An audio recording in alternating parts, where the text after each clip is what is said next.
नमस्कार. संध्याकाळी 6च्या या बातमीपत्रामध्ये आपलं स्वागत. मी स्नेहिल. या बातमीपत्राची सुरुवात एका महत्त्वाच्या राजकीय बातमीनं.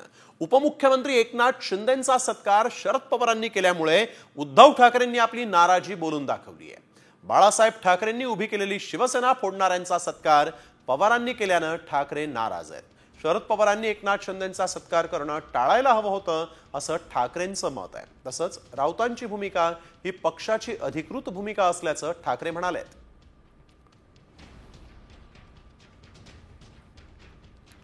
तर महाविकास आघाडीत एकत्र असणाऱ्या ठाकरे गटानं शरद पवारांवर पहिल्यांदाच निशाणा साधला. शरद पवारांनी एकनाथ शिंदेंचा नाही तर महाराष्ट्राचे तुकडे पाडणाऱ्या अमित शहांचाच सत्कार केला अशी जळजळीत टीका संजय राऊत यांनी शरद पवारांवर केली. शरद पवारांनी शिंदेंच्या सत्कार कार्यक्रमाला जायलाच नको होतं असंही राऊत यांनी म्हटलंय. उपमुख्यमंत्री एकनाथ शिंदेंना काल शरद पवारांच्या हस्ते महादजी शिंदे हा पुरस्कार प्रदान करण्यात आला आणि त्यावरूनच राऊतांनी पवारांवर तोफ डागली आहे. एकनाथ शिंदे यांनी महाराष्ट्राचं सरकार पाडलं, बेईमानी केली. त्यांच्या कार्यक्रमाला शरद पवारांनी नाही जायला पाहिजे. शरद पवार साहेबांनी शिंदेचा सत्कार केला नाही तर अमित शहांचा सत्कार केला असं मी मानतो. महाराष्ट्राचे तुकडे पाडणाऱ्या, महाराष्ट्राचा उद्योग पळवून देणाऱ्या अमित शहांचा सत्कार, ते प्रतीक म्हणजे एकनाथ शिंदे, त्यांचा सत्कार केला. ठाकरेंची शिवसेना अमित शहाच्या सहकार्यानं तोडली आणि महाराष्ट्र कमजोर केला.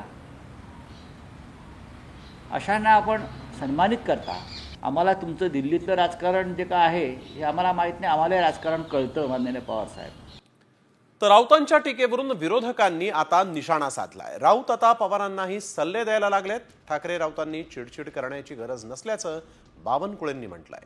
तर पवारांची भूमिका मान्य नसेल तर मवियातून बाहेर पडा असा सल्ला शंभूराज देसाईंनी दिलाय. आतापर्यंत मला हे वाटत होतं की शरद पवार साहेब संजय राऊतांना सल्ले देत असतील असा आमचा समज होता. आता संजय राऊत शरद पवार साहेबांना सल्ले द्यायला लागलाय. खरं तर मला पवार साहेबांनाही खरं तर वाईट वाटतं की संजय राऊतांचा सल्ला आता पवार साहेब घेतील का. संजय राऊत पवारांना सल्ले द्यायला लागलेले आहेत. त्यामुळं खरं तर या महाराष्ट्राची संस्कार संस्कृती जपण्याचं काम शरद पवारांनी केलं आहे. त्यामुळे उद्धव ठाकरे आणि संजय राऊतांना चिडचिड करायची गरज नाही. ते का चिडचिड करताय मला माहीत नाही. संजय राऊतांनी ह्या प्रश्नाचं उत्तर द्या. संजय राऊत शिवसेनेत कधी आले आणि आदरणीय एकनाथजी शिंदे साहेब शाखा प्रमुख कधी होते? कोण शिवसेनेत सिनियर आहे? कोणी शिवसेनेसाठी कष्टा खाल्ल्यात? कोणी शिवसेनेसाठी जेल भोगले? पत्राचाळीच्या घोटाळ्यासाठी जेल भोगणारे नाहीत कोणी. हे संजय राऊतांनी जेल भोगलं कशासाठी भोगलं? कुठलं पुण्यकर्म केलं होतं? आदरणीय पवारसाहेबांनी घेतलेली भूमिका जर संजय राऊतांना मान्य नसेल तर विचारा राऊतांना महाविकास आघाडीतनं उभाटा बाहेर पडतंय का? शिंदे गटाचे नेते उदय सामंत आणि नरेश म्हस्केंनी दिल्लीत पवारांची भेट घेतली. दिल्लीत राजकीय घडामोडींना वेग आलेला आहे. कालच पवारांच्या हातून शिंदेंचा सत्कार करण्यात आला आणि त्यावेळेस शिंदे आणि पवारांनी एकमेकांचं कौतुक केलं होतं. आज शिंदेंचे नेते पवारांच्या भेटीला पोहोचलेत आणि त्यामुळे चर्चांना उधाण आलंय. तर शिंदेंचे नेते हे पवारांच्या भेटीला गेलेले आहेत. दिल्लीत राजकीय घडामोडींना वेग आल्याचं इथं दिसतंय. नरेश म्हस्के आणि उदय सामंतांनी आज शरद पवारांची भेट घेतलेली आहे. यावेळेस एक्सक्लुझिव्ह दृश्य आपण पाहतोय. शिंदेंचे नेते पवारांच्या भेटीला नेमके का गेले हे पाहणं देखील तितकंच महत्त्वाचं आहे. या चर्चेचं निमित्त नेमकं काय होतं हे स्पष्ट होणं देखील गरजेचं आहे. यानंतर एक मोठी आणि महत्त्वाची बातमी. राजन साळवींनी ठाकरेंना जय महाराष्ट्र केलाय. साळवींनी उपनेतेपदाचा राजीनामा दिला. उद्याच साळवी शिंदे गटामध्ये पक्षप्रवेश करणार आहेत आणि यामुळे ठाकरेंना कोकणात मोठा धक्का बसलाय. शिंदे गटानं ऑपरेशन टायगर राबवायला घेतलेलं आहे आणि त्याचीच ही पहिली पायरी म्हणता येईल, पहिली स्टेप म्हणता येईल. राजन साळवी हे माजी आमदार होते आणि ठाकरे गटामध्ये गेल्या अनेक दिवसांपासून ते नाराज होते आणि आज अखेर आपण बघतोय राजन साळवी यांनी ठाकरे गटाला जय महाराष्ट्र करत उद्या शिंदेंच्या शिवसेनेत प्रवेश करायचं ठरवलंय. शिवसेनेमध्ये जे येतील त्यांचं आम्ही स्वागतच करू अशी प्रतिक्रिया उपमुख्यमंत्री एकनाथ शिंदेंनी राजन साळवींच्या पक्षप्रवेशावर दिलेली आहे. आमचं सरकार काम करणारं असल्याचं म्हणत शिंदेंनी ठाकरेंना टोला हाणलाय. जे लोक येतील त्यांचं स्वागतच आहे. कारण गेल्या 2.5 वर्षामध्ये बाळासाहेबांच्या, आनंदीगे साहेबांच्या विचारांच्या शिवसेनेमध्ये आमदार, खासदार, नगरसेवक, जिल्हा परिषद अनेक नेते शिवसेनेमध्ये दाखल झाले, शिवसेनेमध्ये सामील झाले. त्यांना बाळासाहेबांच्या विचारांची शिवसेना पुढे न्यायची आहे, वाढवायची आहे. ठाकरेंना जय महाराष्ट्र करणाऱ्या राजन साळवींवर माजी खासदार विनायक राऊतांनी हल्लाबोल केलाय. भाजपमध्ये जाऊ म्हणणारे शिंदे सेनेत जाणाऱ्या साळवींची कीव करावी वाटते अशी टीका राऊत यांनी केलेली आहे. आम्हाला फार त्याच्यामध्ये काय नवल नाही वाटली, पण कीव करावीशी वाटते राजन साळवींची. पराभवाच्या विधानसभेमध्ये पराभव झाल्यानंतर दुसऱ्या दिवशीपासून त्यांनी अनेक बैठका घेतल्या. त्या प्रत्येक बैठकीमध्ये आपल्याला भाजपमध्ये जायचं आहे, देवेंद्र फडणवीस साहेब आम्हाला हे देणार ते देणार असं सांगत होते. त्या भाजपाला सोडून आता त्यांना शिंदे गटामध्ये जावं लागतंय. हे त्यांचं दुर्दैव आहे. खोदा पहाड निकला चुवा तशा पद्धतीची परिस्थिती झालेली आहे. तर बावनकुळेंनी मवियाला डिवचलेला आहे. आम्ही पराभवातून शिकलो आणि जिंकलो, मात्र मवियानं 90-90 घेऊन युती केली. 90 घेतल्यामुळे मवियाची युती तुटली असा खोचक टोला बावनकुळेंनी लगावलेला आहे.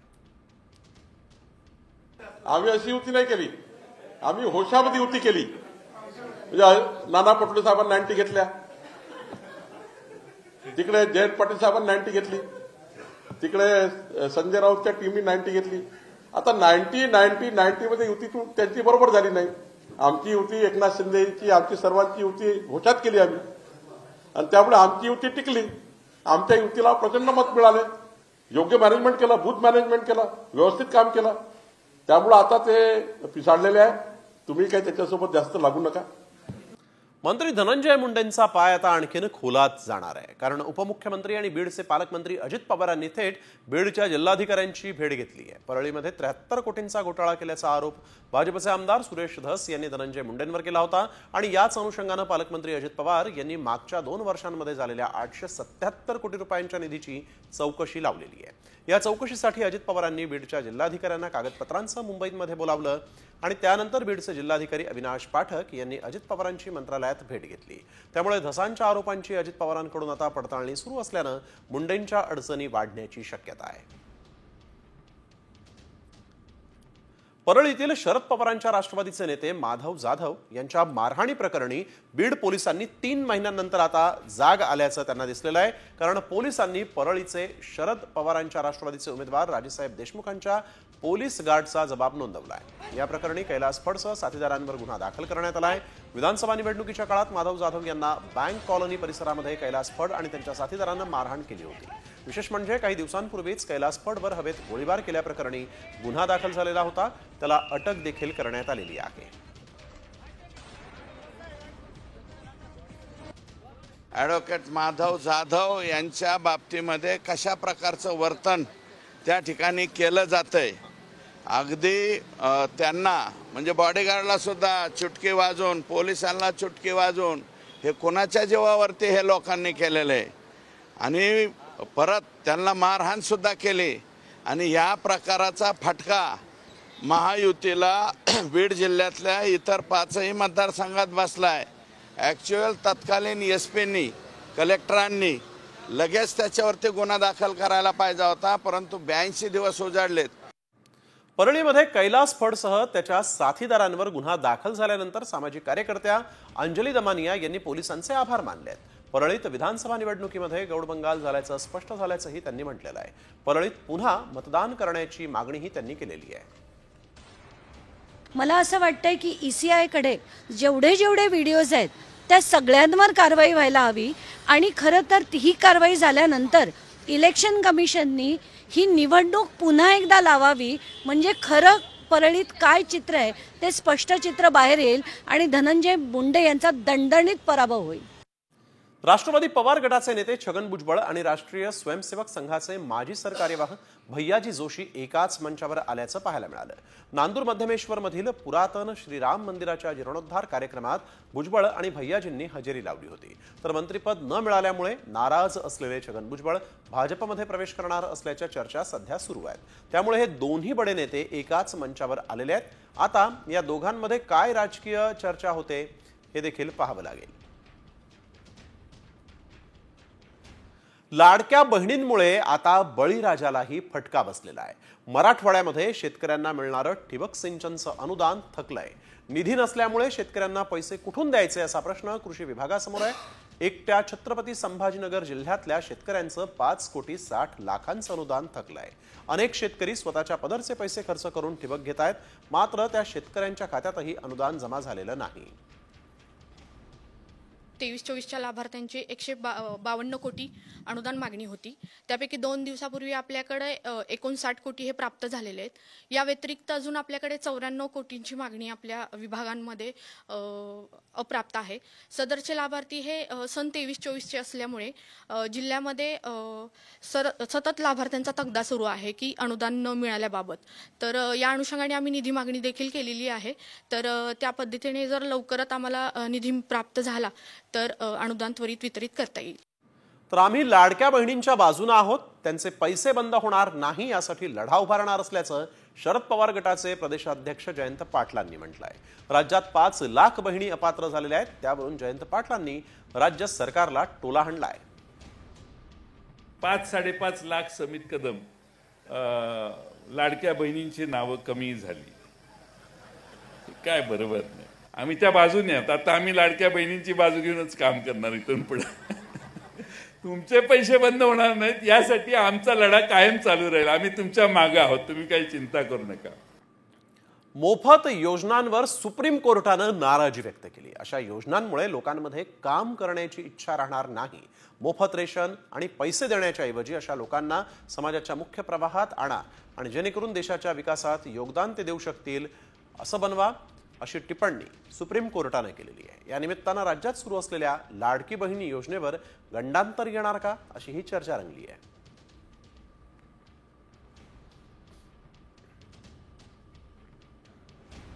निवडणुकांपूर्वीच्या मोफत योजनांवरून सुप्रीम कोर्टाची नाराजी आहे. मोफत योजनांच्या खैरातीमुळे लोक काम करेनात असं कोर्टाचं म्हणणं आहे. मोफत योजनांच्या ऐवजी सरकारनं नागरिकांना मुख्य प्रवाहात आणावं. राज्यातील सर्व मदरशांची सखोल चौकशी करून तपासणी व्हावी असं मंत्री नितेश राणे यांनी मागणी करताना म्हटलंय. मदरशांच्या चौकशीसाठी मुख्यमंत्री देवेंद्र फडणवीसांना मंत्री नितेश राणेंनी पत्र लिहिलंय. तर मदरशांचा वापर जो आहे तो देशविरोधी कारवाया करण्यासाठी होत असल्याचाही आरोप आहे. मंत्री नितेश राणे यांनी हा गंभीर आरोप केला आहे. राज्यामध्ये असलेल्या सगळ्याच मदरशांची सखोल चौकशी व्हावी, सर्च ऑपरेशन आतमध्ये करण्यात यावं. प्रत्येक मदरशामध्ये आतमध्ये काय चाललंय, मुलांच्या शिक्षणाच्या नावाने सुरू केलेले हे मदरसे, याच्यामध्ये अगर अतिरेक्यांना पोचण्याचं काम होत असेल तर असे मदरसे आम्हाला हवेत कशाला. महाराष्ट्र सरकार म्हणून आपण भूमिका घ्यावी असं पत्र मी आदरणीय देवेंद्र फडणवीस साहेबांना लिहिलेलं आहे. तर वळूया पुढील बातमीकडे. आपल्याकडे जादूचं घड्याळ असल्याचं आमदार भरत गोगावले यांनी म्हटलंय. गोगावलेंच्या या मनगटावर 2 घड्याळ आहेत. त्याबाबत त्यांना विचारलं असता गोगावलेंनी एक घड्याळ जादूचं असल्याचं म्हटलंय. हातामध्ये यावेळेस 2 घड्याळ पाहायला मिळत आहेत. काय यामागचं रहस्य? एक जादूचं आहे आणि एक ओरिजिनल आहे. हे बघ, ह्याच्यात जादूचं घड्याळ घातलंय ते तुला काढून दाखवतो मी थोड्या वेळानं. थांब 1 मिनिट. काय आहे ते, हे बघ कसं आहे ते बघ. त्यामध्ये आपल्या संपूर्ण प्रकृतीचं ह्याच्यामध्ये दिलं गेलंय की शुगर किती आहे, बीपी किती आहे, पाणी किती प्यायले, कोलेस्ट्रॉल किती आहे, अशा अनेक गोष्टी, हार्ट रेट सगळं. त्यामुळे एका मित्राने आमच्या ते दिलंय, ते आजच घातलं आणि पहिलाच तो आता विचारतोय चांगली बाबा. तर काय विरोधकांना वाटेल काहीतरी जादूचं घड्याळ घातलंय. तर वळूया पुढील बातमीकडे. पाण्यासाठी आक्रमक झालेल्या ग्रामस्थांनी चक्क सरपंचांच्या कपड्यावर बेईमान सरपंच असं लिहिलं. यवतमाळच्या पुसद तालुक्यातील सावरगाव येथील ही घटना आहे. गेल्या 3 वर्षांपासून पाणीपुरवठा योजना अपूर्ण राहिल्यामुळे ग्रामस्थ आक्रमक झाले. सरपंचांच्या कपड्यावर बेईमान लिहून दोरीनं बांधून ठेवण्यात आलं. त्यानंतर पुसद येथील उपविभागीय कार्यालयावर ग्रामस्थांनी घागर मोर्चा काढला.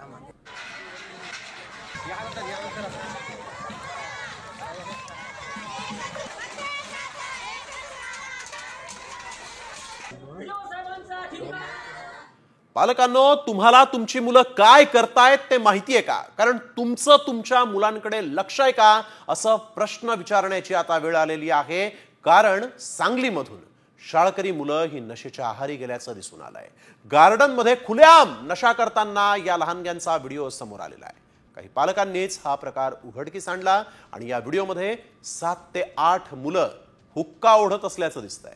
शाळकरी मुलं नशा करत असताना पोलीस मात्र वसुलीतच व्यस्त आहेत का, असा प्रश्न उपस्थित झालाय. कारण पोलिसांचंच लक्ष नसल्यामुळे शाळकरी मुलांकडे देखील नशेच्या वस्तू दिसून येत आहेत. या मुलांना नशेखोरीपासून वाचवण्यासाठी, सांगलीचा उडता पंजाब होण्यापासून वाचवण्यासाठी म्हणून पोलिसांनीच वसुलीखोरी थांबवून जरा इथं लक्ष देणं अत्यंत गरजेचं आहे. व्यसनाची तलब भागवण्यासाठी चेन स्नॅचिंग, छोट्या मोठ्या चोऱ्या, अगदी दरोडे सुद्धा या मुलांनी घातलेले आहेत. आणि काही मुलं त्याच्या पुढे जाऊन त्या व्यसनाच्या आहारी जाऊन त्यांनी कुणी मित्राला मारलं, कुणी सुपारी घेऊन खून केला, अशाही गोष्टी घडलेल्या आहेत. या नशेचा जो बाजार चालू आहे, त्याची विक्री करतात, निर्मिती करतात, वितरण करतात, त्या मुळावरती घाव घातला गेला तर कुठेही नशेचा बाजार जो आहे तो आटोक्यात येईल. पुढील बातमीकडे. परभणीतून एक बातमी समोर येते. 12वीच्या परीक्षेला एक मुन्नाभाई दिसलेला आहे. परीक्षा एकाची पेपरला बसवलं दुसऱ्यालाच, असा हा मुन्नाभाई होता. 2 सह्या केल्यामुळे हा सगळा प्रकार समोर आला. तो त्या परीक्षार्थीच्या विरोधात आता गुन्हा दाखल झालाय.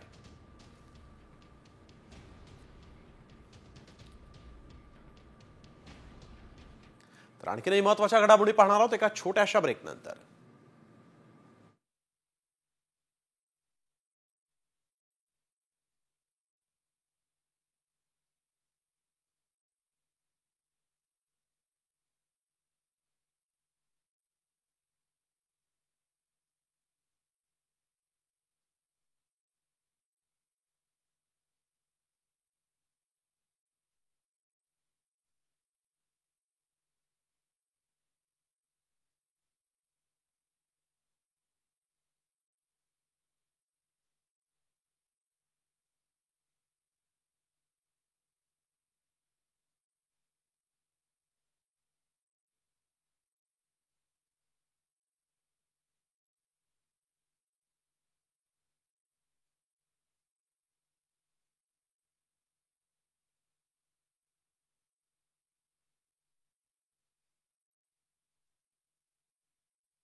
दुचाकीवरून आलेल्या तरुणानं पेट्रोल पंप कर्मचाऱ्याला मारहाण केली आहे. कोल्हापूरच्या सांगली फाटा येथील कोरगावकर पेट्रोल पंपात ही घटना घडली.